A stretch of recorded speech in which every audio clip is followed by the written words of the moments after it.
And I think what the concern here now is if you go to a region by region basis, and the governor's been asked about this, that you're just inviting trouble. You're inviting hotspots to sort of explode.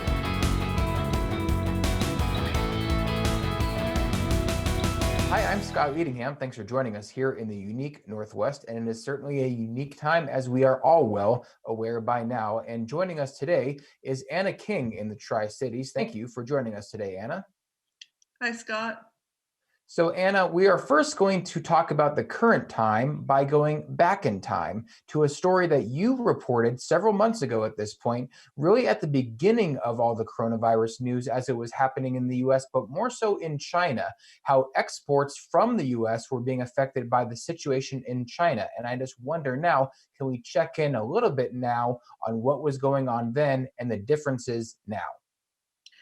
Yeah, I started hearing rumblings in the agricultural community that things were not going well. And so when I started looking into it, I found that the seafood industry was really particularly being hit hard. Their export market to China was just decimated. All types of things that would usually go overseas to China were just not going because none of the restaurants were open over there and nobody needed those products. We also found that shipping was really being affected. Dozens of ships that would travel all the way from China all the way to California and Washington and Oregon were not making those routes. And then I also found out that the cherry industry was extremely worried and still is worried, Scott, that they are not having the ability to export their cherries across the seas. They usually ship about 1 million boxes of cherries to China, and that's all done by air. And so they're really concerned that there weren't enough planes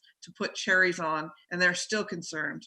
So that was then, and let's talk a little bit more about what's going on in some of the supply chain right now, specifically about processing plants. We've seen some issues about workers getting sick in a Tyson plant in the Tri-Cities region and a Apple operation in the Wenatchee area. What's going on there?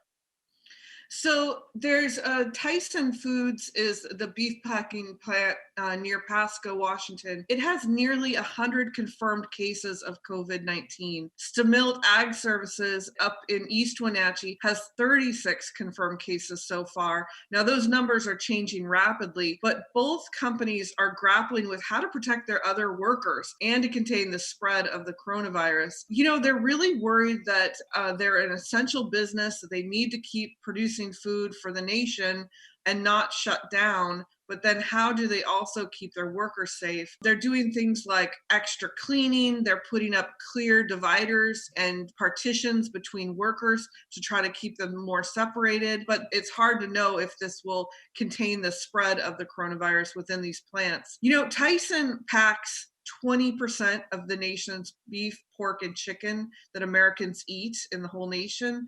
And Stemilt has a packing facility in Yakima with more than 900 workers that work there simultaneously during a couple shifts. So it's really hard to just separate that many workers when they're all together.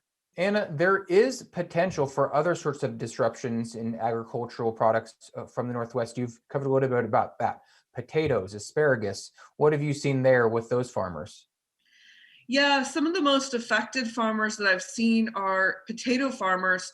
There was 31,000 acres of potatoes that were canceled this spring, and I'm hearing even further reports of potatoes backing up in the system. They have too many potatoes in the sheds. The schedules are getting off. There's nowhere to store these frozen fries. It's a real problem. They were all going to fast food restaurants and just regular sit-down restaurants, and now all that supply is kind of dried up with the shutdowns. You know, these growers that were supposed to grow those potatoes, they would have been fumigating their ground, renting their ground, and sometimes fertilizing their ground. That's all money they put into that land that they can't recoup now that those contracts are canceled. Asparagus workers are also at risk, and many farmers are reporting lack of getting basic supplies like bleach, gloves, cleaning wipes, thermometers, workers, they are not able to access these supplies to put into their packing sheds, and that's really concerning them. Of course, Anna, this isn't just about agriculture. A lot of people are affected, including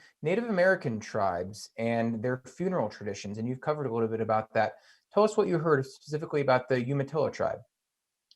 Yeah, so the tribes and bands that make up the Umatilla Reservation usually conduct funerals 2 to 3 days long, and they for their loved ones that have passed. And many of those ceremonies at the Longhouse include stuff like the handshaking ceremony, where they shake hands with all the people that are there, the family that's mourning. They also have people touching clothing and photos. They often have a giveaway of all the personal effects of the person that's passed, and they give all those items to the people that attend, and they have meals together.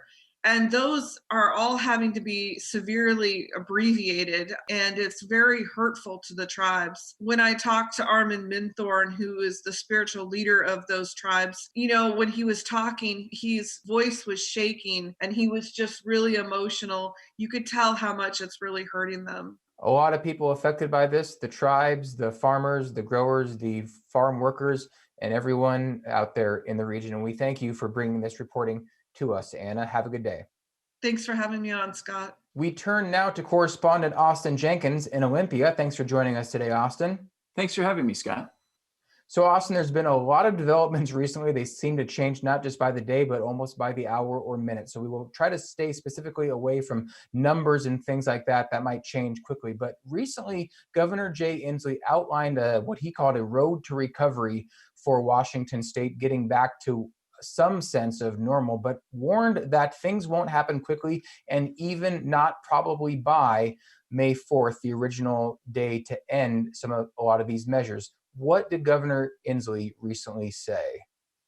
Yeah, in his televised address to the state, he said that many of the restrictions we're now living under will likely not go away on May 4th. He is in the process of trying to open up some sectors of the economy. Really, what he's talking about is elective surgeries, opening up recreational opportunities, and probably the big one here is private construction and home building, which has been a topic of debate and discussion behind the scenes for weeks now. But he's making no promises about timelines, and he's not talking, for instance, about reopening restaurants with new social distancing measures in place yet. So it's still very murky, kind of where we're headed and what the next few weeks will look like. And of course, there's been noticeable pushback of late. Some people who are obviously not happy about the orders or how they've been extended, or maybe some of the uncertainty around that, but not just regular people, elected officials, law enforcement, also notably candidates for governor who are running against Jay Inslee's third term. What are some of the things they've been saying? And frankly, is he liable to be swayed by any of their pushback? Well, it's interesting. I think that there was the large protest at the Capitol over the weekend, probably not persuasive to the governor. If some more conservative members of the legislature or local politicians are opposed to what he's doing, again, probably not persuasive. But we did notice and take note of the fact that House Republican leader J.T. Wilcox has put out a Facebook post quite critical of the governor after his televised address, saying it was a missed opportunity and that he wants to see more metrics and he wants to see a more aggressive posture towards starting to reopen some of the non-essential businesses with new safety guidelines in place. That's notable because right after the stay-home order was issued, all four legislative leaders, House and Senate Democrats and House and Senate Republicans, issued a joint statement saying they supported the governor's efforts. So I think we're starting to see a fissure, maybe headed towards a chasm, and this may be turning into more of a partisan issue. Yeah, that's exactly what I wanted to ask you about. The state legislature early on was very much on board with the economic recovery plans, allocating more money to help in recovery efforts, and then of course to the State Department of Health as well. That was over a month ago and more. And so it seems like there's like you said, some fractures, some fissures happening. I just wonder what your sense of some of the politics are. Are we just going to see that continue to spread, that chasm continue to widen, and pretty much is going to come down to, like so many other things, Democrats versus Republicans? Well, and as you note, they really have been able to be very bipartisan about this so far. I think the hope and intent is that they can continue to be. Conservative Republicans are definitely now taking the view that this has gone on too long and that it's time to start opening up the economy. There was a group of conservative Republican lawmakers who have now called for a special session of the legislature, which is likely to happen, but it's not being planned imminently by the leadership. And where I think the governor the challenge he faces is he's hearing from the public health experts that the state is not yet ready to open up. And he's starting to hear, even from some of his fellow Democrats, that they would like to see him move more aggressively to stop using the blunt instrument of a stay-home order and to start using, as in the words of one lawmaker, more of a scalpel, and start to see, could landscaping reopen? Could online auto sales reopen? Might there be a way for accountants to be back in business, or even a barber shop? What would that start to look like? Let's start to map that out now. And what the governor seems to be saying is, we're not ready to do that yet. We can take some initial steps, see how it's going, but he wants to see the numbers much lower than they are now for a period of time before it sounds to me like he's willing to have that more robust conversation. I just want to ask real quickly, this started way back when, less than 2 months ago, really, with Feels like a closures. long time. Right, yeah. Closures really targeted toward the epicenter of the outbreak at the time, which was the Puget Sound region, King County, Snohomish County, to a lesser extent, Pierce County. And those targeted closures really happened first there, and it expanded statewide soon thereafter. Is it likely, in your estimation, maybe to go back to that, like certain counties where there's bigger outbreaks and more potential for spread stay, quote unquote, locked down, for lack of a better term, and other counties, particularly maybe more rural areas that have seen very few, if none at all? There's still one county, Garfield, as we record this, that hasn't seen any cases confirmed yet. Is there any likelihood that we maybe go back to some of that? Well, I think kind of the irony here is that the big three counties they're the ones driving the downward curve in the state.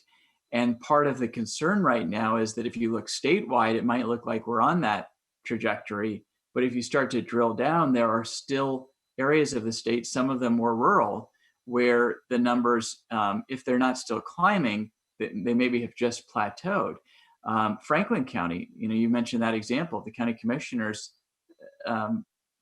passing a resolution to reopen businesses and in violation of the governor's order. He's now sent them a letter saying that this can't happen. But they've had deaths. They've had a number of cases. It jumps off. If you look at the Department of Health's list, that county really jumps out as having been fairly hard hit. And I think what the concern here now is if you go to a region by region basis, and the governor's been asked about this, that you're just inviting trouble. You're inviting hotspots to sort of explode, and that maybe down the road that would work, but not yet. At the same time, I think you are starting to hear from a lot of people across the state that that's the route they want to be able to go. Well, it's great information. We thank you for staying on top of it and informing us, Austin. Thanks for joining us today. Thanks for having me. You can see more on these and other topics at our website, nwpb.org. Thank you for joining us, and stay safe, stay home, stay healthy out there in the unique Northwest.